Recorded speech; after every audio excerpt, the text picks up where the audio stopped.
Pokemon is the largest franchise in the world. Almost everyone knows about it, and most people have engaged with Pokemon in some way. So why isn't it as popular as Minecraft, or have a pop in popularity like Fortnite? Why doesn't it have the esports presence of League of Legends or CSGO, or other prevalent esports?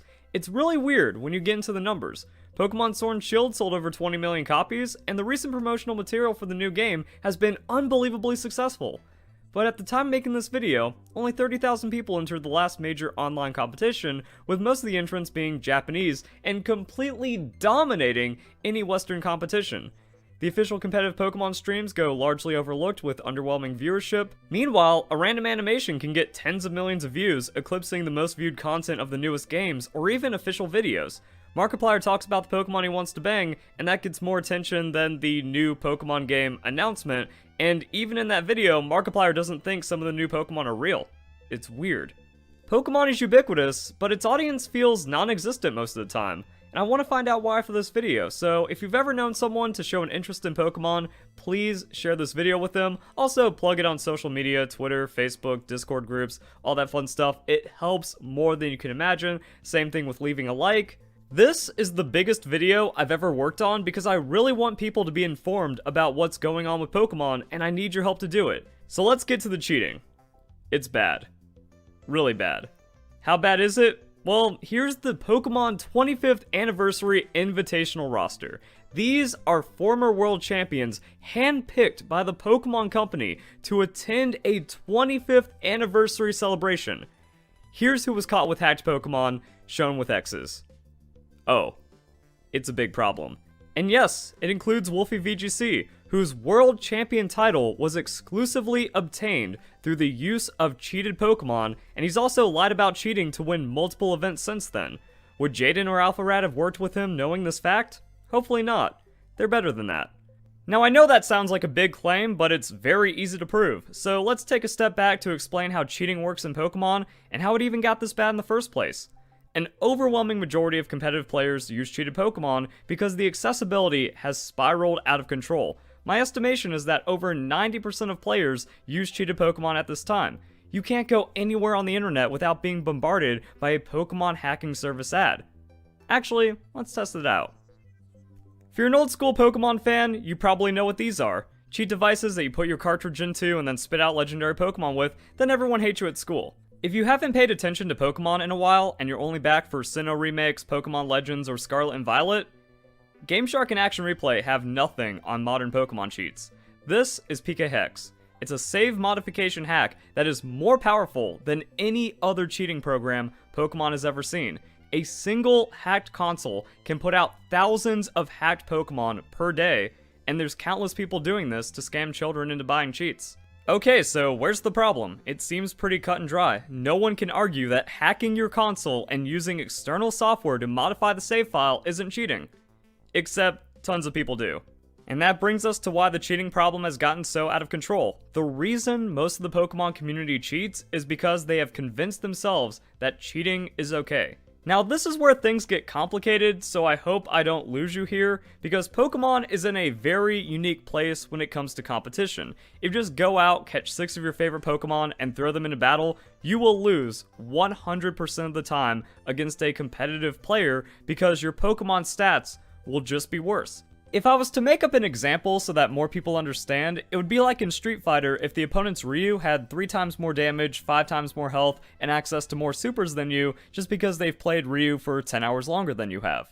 Yeah, it sounds stupid, but if you don't like the rules, you don't have to play the game. And according to the devs, training Pokemon is just as important as the battle itself.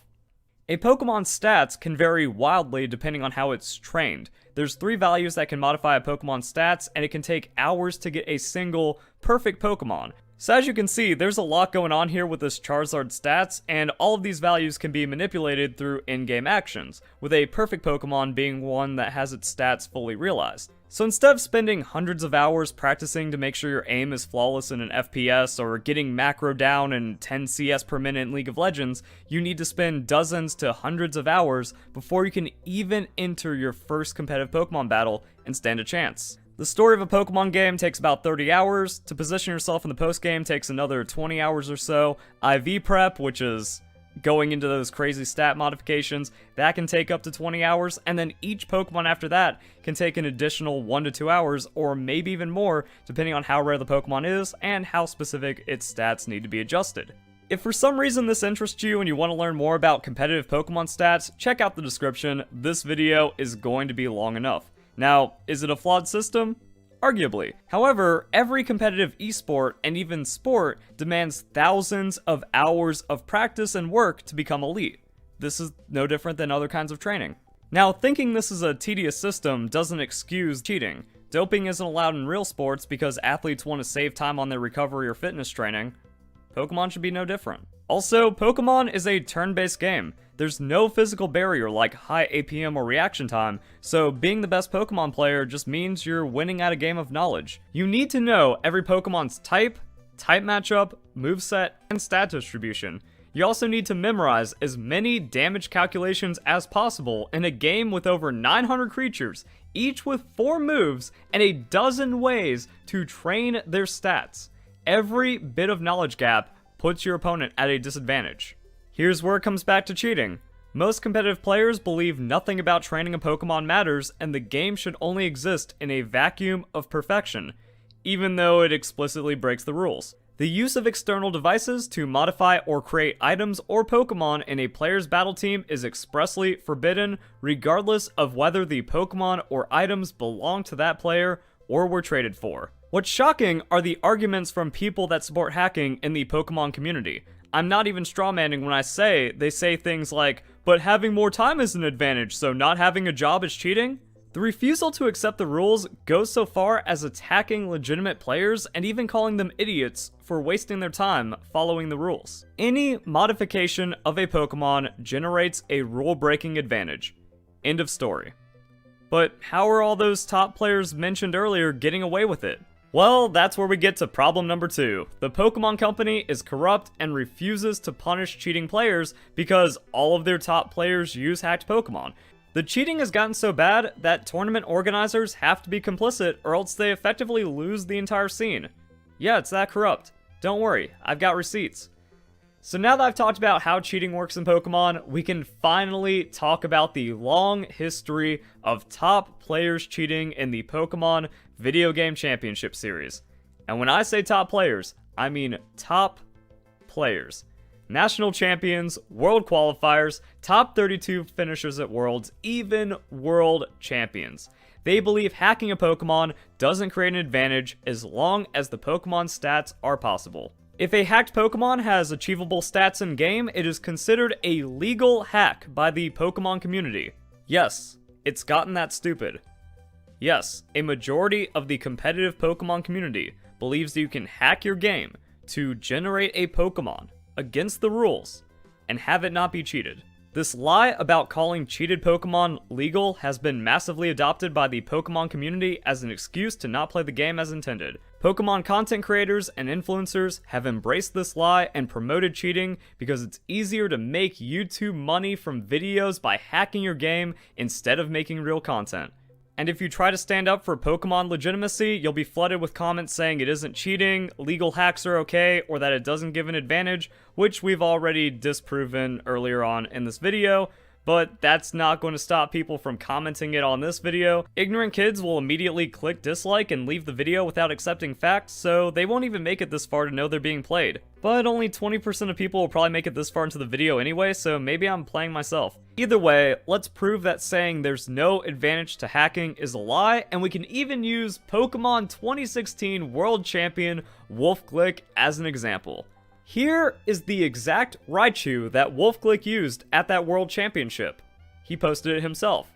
The problem is, this Raichu is a special event, so all of that stat and training stuff we talked about earlier, it actually gets more complicated because the Pokemon cannot be trained in specific ways to get perfect stats in a short amount of time. Everything has to be rolled RNG. So it's a 1 in 32 chance of getting a perfect stat. A Pokemon has 6 stats. It also has a nature attribute, which adds a 1 in 25 chance. Now, I am re-uploading the video because of a small inaccuracy I forgot to fix, where the Pikachu is not 1 in 25 billion, but it's actually 1 in 25 million because you get 2 guaranteed IVs, so 2 of those 1 in 32 chances.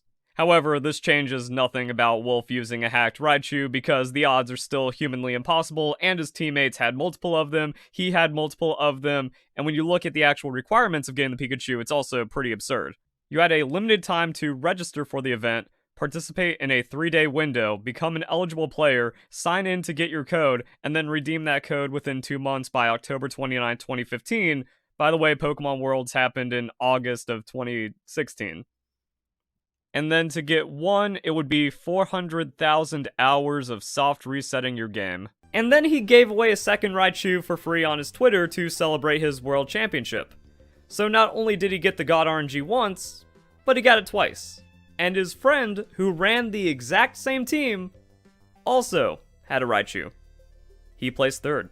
And there's even strong speculation about how his friend threw the semifinals to put Wolfe Glick in the finals because they were training buddies and it was all about getting Wolfe Glick a world championship title.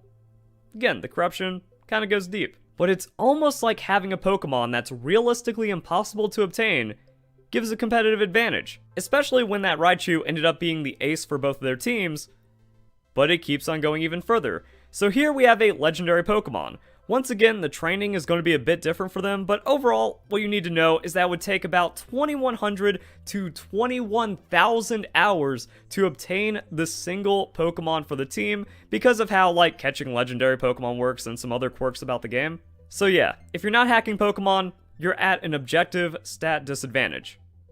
And he had another legendary Pokemon's team.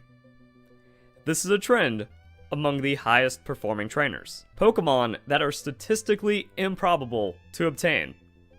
Yet they all have multiple of them.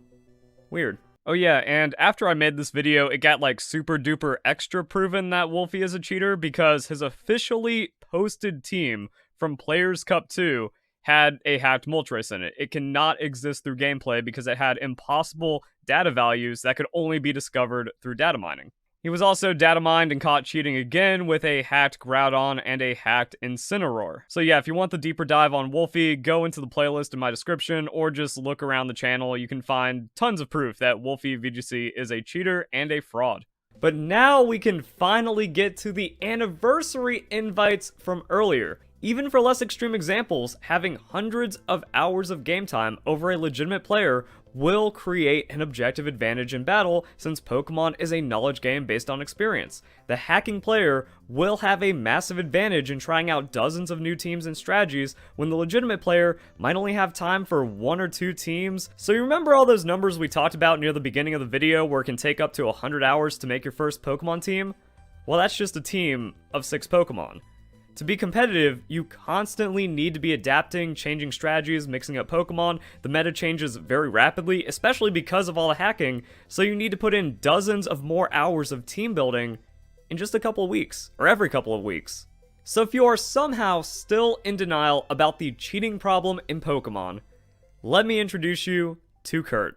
He is the maker of PikaHex, the hacking program. He data mined the invitational teams and found they all used hacked Pokemon except for the Japanese players. This is something else I've done a more detailed video about, and Kurt has done multiple long Twitter threads fully explaining how these Pokemon have impossible data values that can only be achieved with hacking. So the maker of the hack has confirmed the fact that these former world champions have cheated. Let's knock him down. 2013 Pokemon World Champion Arashimadi. Well, Kurt proved that at the Invitational, his team was hacked. But not only that, if we take a visit to the 2013 team he used, he had a team of shiny Pokemon. Well, this is Generation 5. We're talking old school Pokemon, so it gets even more difficult to get a competitive Pokemon as well as a shiny. Shiny is 1 in 8,000 odds. Getting the perfect IVs or individual values of that Pokemon. Once again, we have a team full of 1 in billions of odds Pokemon making it to the finals. Even if you played Pokemon Black and White for thousands of hours, you wouldn't have a team with the same stat points as his. And that's before the 1 in 8,000 odds. And this one might hurt. Even if you don't follow Pokemon, you've probably heard of SeJun Park, the mad lad that won Worlds with Pachirisu. Well, here's an Imager post explaining how Pokemon SeJun Park has used in the past were impossible, and Cafotix backed it up. It's also sad to see that the Pokemon Company is fairly oblivious to hacking in certain regards, that they publish and celebrate an impossible hacked Pokemon. So let's see what else Kurt has found. Well, Wolfe Glick used a hacked team for the Global Players Cup 2, which he won, and he also cheated at the Invitational. So this confirms Wolfe Glick to have used hacked Pokemon at multiple events. It's a history of habitual cheating, and also lying about it, because he tried to defame me by saying he didn't cheat, when the maker of the hack has confirmed he cheated.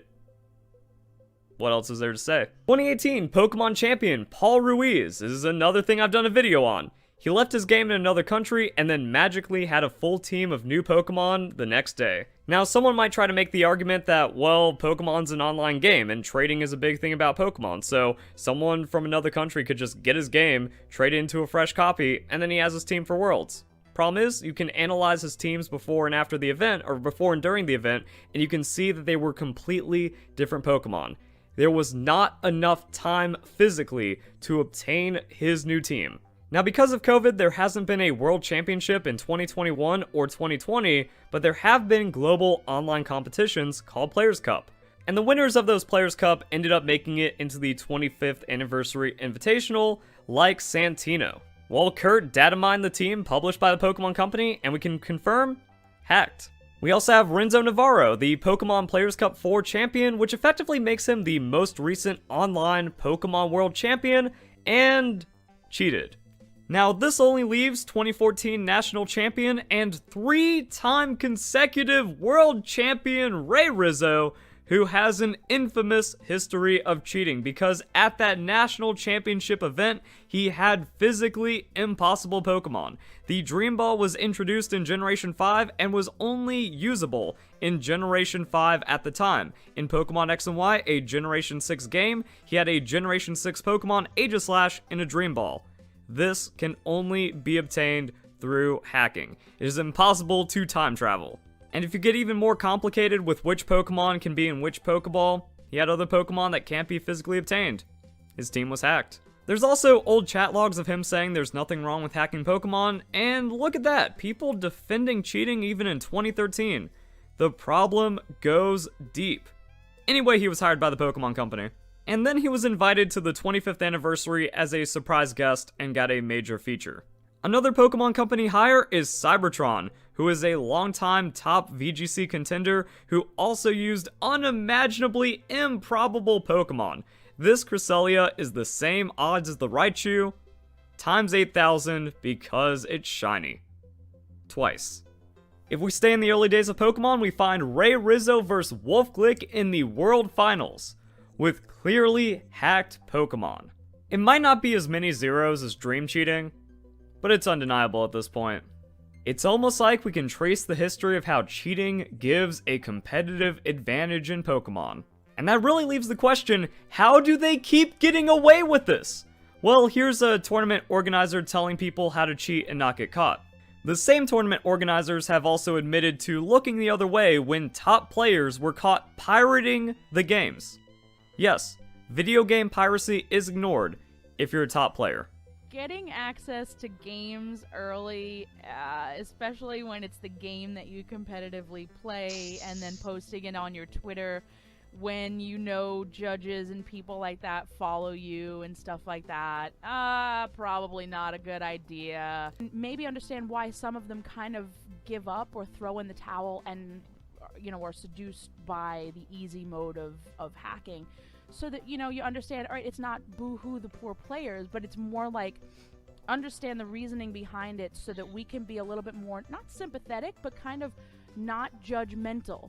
Now, I know I keep on saying, hey, if you want more information, watch the video, but if you only watch one video of mine after this, make it that one. It's my second best video I've ever made behind this one. Remember, like, comment, subscribe, share, please. As you can see, this is an insane amount of work and digging. This is corruption. Wolfe Glick has become the poster child of VGC. If the fact of him being one of the most cheatingest players in the history of Pokemon ever got traction, it'd be over for VGC competitive.